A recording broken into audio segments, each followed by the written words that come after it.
Indrašs. Dārziņš piespēlē Indrašs metiens. Vārtī!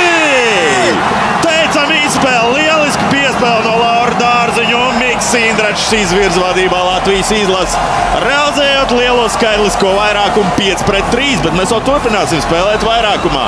Dārziņš, tas bija galvenais varonis, nomānīja gan mūs, gan pretiniekus. Mūs nenomānīja. Nomānīja, pat, man liekas, visus nomānīja pie ekrāniem. Mēs domājam, ka viņš metīs. Šeit ir nospēle, piespēle Dārziņam. Nu, it kā būtu jāsako metienam, bet ir piespēle Indrašim, kuram ir brīvs vārtu stūris. Jā, nu šeit teicam, piespēle un...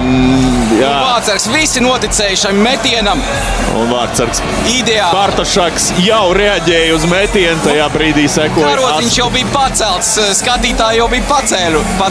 Dārziņš. Uzbrukumā Dārziņš. To zonā, labi iespēja Dārziņš pirms vārtiem. Teicam solo no Laura Dārziņa, Latvijas izlases kapteiņa un realizēts otrs skaitliskais vairākums Latvijai 2-0 pārsvars. Pat Čehijas izlases. Brīnišķīgs caurgājiens. Nu, solo reiz, jā. Dārziņa izpildījumā.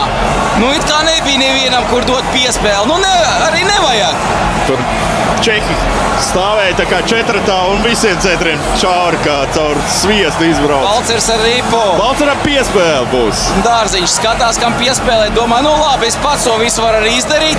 Apspēlēt 4 spēlētājus un vēl Vārtsaru pa virsu. Vārtsargs arī šeit īsti. Tā kā gājas pārķeršana apstājās un Lauris Dārziņš izmanto šādu iespēju atstāja Jaņos. Vairākums izmantots. Un 2-0.